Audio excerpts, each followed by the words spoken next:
Hi folks, let's talk about the Korean War and the Red Scare. A lot of things that you need to do today. Your objectives are to analyze the relationship between the U.S., their involvement in Korea, and containment. You also need to be able to identify specific groups who were suspected of communist activities and targeted during the Red Scare. You should be able to explain who Joseph McCarthy is and his role in the Red Scare. You should also be able to explain how the government took a part in the Red Scare and how the nuclear arms race threatened world peace. So, the Korean War. At the end of World War II, the Americans and the Soviet Union actually went into Korea because that's where Japanese troops were staying. And they decided to divide Korea at the 38th parallel. And that's the significance of that term. And you can see this dotted line right here, this 38th parallel.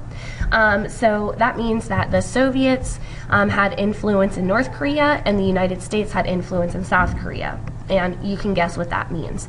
The Soviets are attempting to promote communism, and the Americans are attempting to promote capitalism and democracy.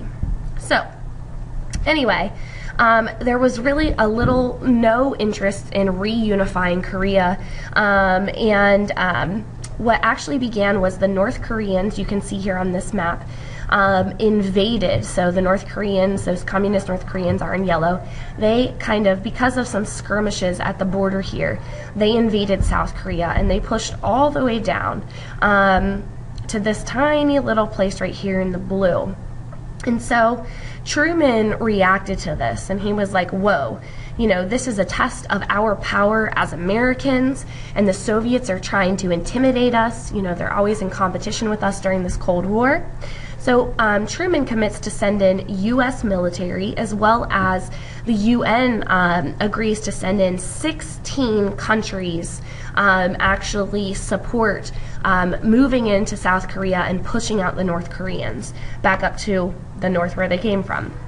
So that's what you see in this second one, is these South Koreans work together with those UN forces in the U.S., and they push all of those North Koreans back up towards China.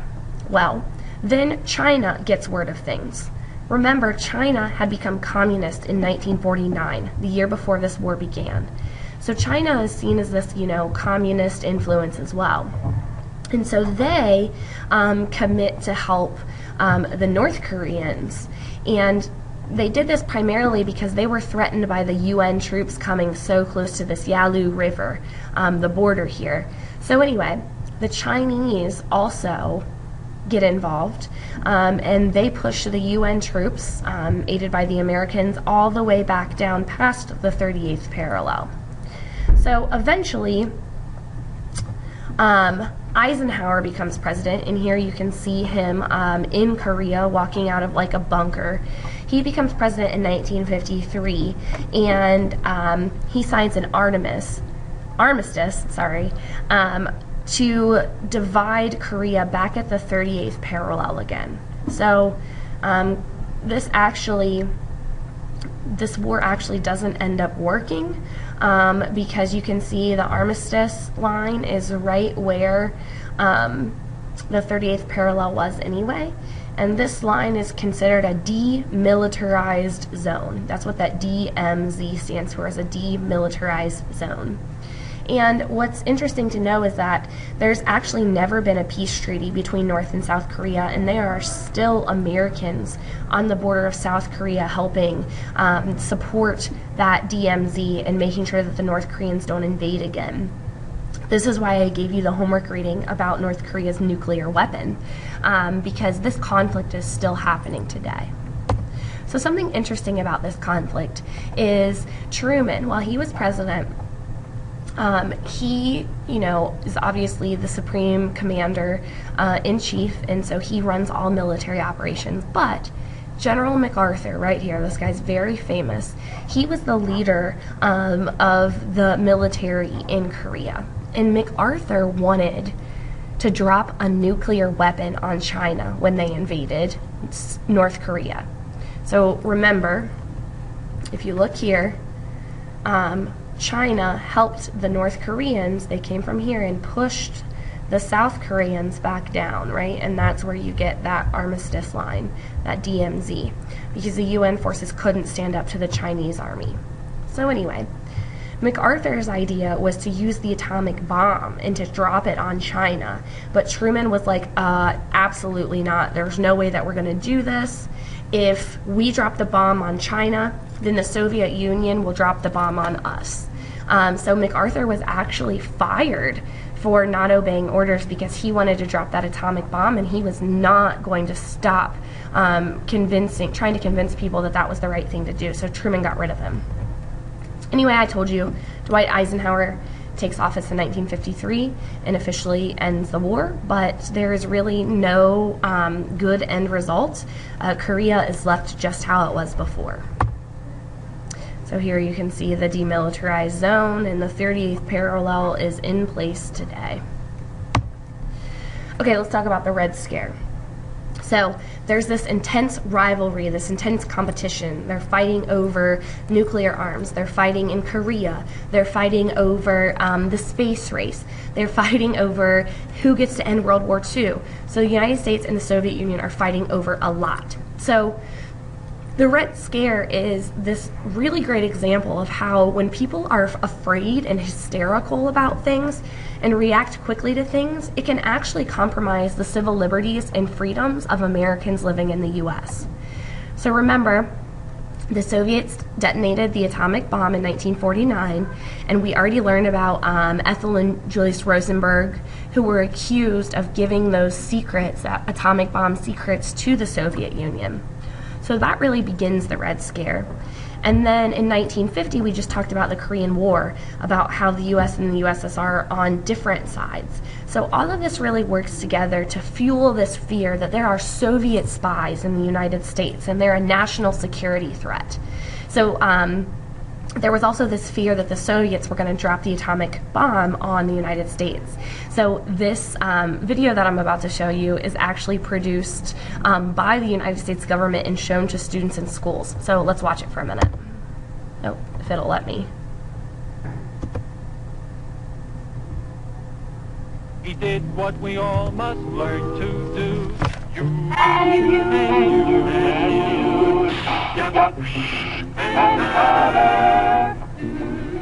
Be sure to remember what Bert Turtle just did, friends, because every one of us must remember to do the same thing. That's what this film is all about. Duck and cover. First, you have to know what happens when an atomic bomb explodes. You'll know when it comes. We hope it never comes, but we must get ready. It looks something like this. There's a bright flash, brighter than the sun, brighter than anything you've ever seen. If you were not ready, did not know what to do, it could hurt you in different ways. It could knock you down hard, or throw you against a tree or a wall. It is such a big explosion, it can smash in buildings, knock signboards over, and break windows all over town. But if you duck and cover like Bert, you will be much safer. You know how bad sunburn can feel. The atomic bomb flash could burn you worse than a terrible sunburn, especially where you're not covered. First, you duck, then you cover, and very tightly you cover the back of your neck, your face. Duck and cover underneath a table or desk or anything else close by. So you can see that this, people were scared of this Cold War and what was happening. So this contributes to all of these governmental actions. So when I ask you, right now you should be able to identify after this slide the way that the government reacted to the Red Scare. And the first thing that I want to talk about is President Truman and his loyalty review program. So this policy was actually established by President Truman, and what it did was it screened all federal employees in regards to their loyalty to the U.S. government.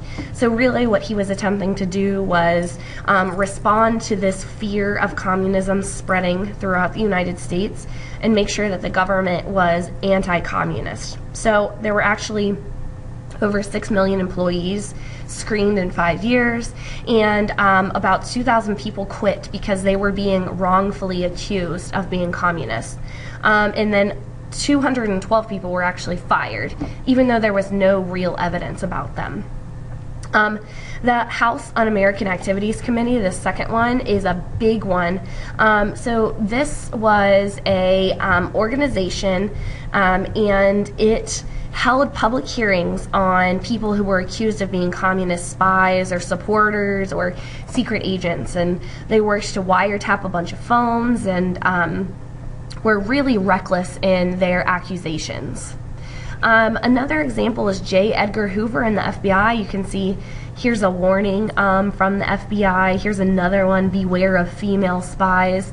They really put out the word to be afraid and to be cautious about who was around you and what their loyalties were. So that leads us to Joseph McCarthy, and he is really the biggest person that you should know about when you're thinking about the Red Scare. Senator Joseph McCarthy was a Republican, and he was from Wisconsin. And when he was giving a speech in West Virginia, he waved a piece of paper in the air during the speech, and the purpose of this was he was trying to get support for his campaign. But anyway, he waves this piece of paper and he says, you know, I know 205 members of the federal government that are working in the State Department that are known communists. You know, we've got communists working in our American government. And this really sets off this wave of hysteria. So in 1953, he was the chair of this committee, and he forces people, when he has little to no evidence, to testify about being communist. He was very harsh, and he actually was censured by the Senate, which means that he was forced to stop what he was doing because he made so many wild accusations. So anyway, he played a big role, and so this policy of, you know, accusing people of being a communist without any specific evidence has been known, really out of fear, has been known as McCarthyism since then. And the people that were targeted by the Red Scare, the first thing that I want to tell you is Hollywood entertainers. So this middle photo right here is a picture of the Hollywood 10. And the film industry was seen as this force where a lot of times propaganda or certain ideas could be conveyed to an entire population, you know, the whole United States. So people were afraid that communists would try to infiltrate Hollywood and spread communism throughout, you know, their scripts or their movies or their TV shows or whatever. So anyway, these the Hollywood 10 are 10 screenwriters in Hollywood that were actually forced to testify about being communist, and they refused. So since they refused to testify, they went to jail, and this created this culture of blacklisting. And you could be put on a blacklist if you were supposedly a communist spy. And what this blacklist did was it made it almost impossible for you to find a job. So these Hollywood 10 were they had a really difficult time finding work after the Red Scare because their reputations were tarnished. And that's really what the please come to the front office. announcements. Please come to the front office. That's really what the Red Scare did, was it completely ruined people's reputations when they had little evidence about it. Other people that were targeted were teachers and professors. You can see this piece of propaganda here. How red is the little red schoolhouse? It's high time American parents know the facts, right? And you see this crazy communist injecting its red communism into the schoolhouse. Government employees, obviously, we just talked about McCarthyism, musicians and artists, as well as union leaders. So right now, you should answer your questions and get them checked by me.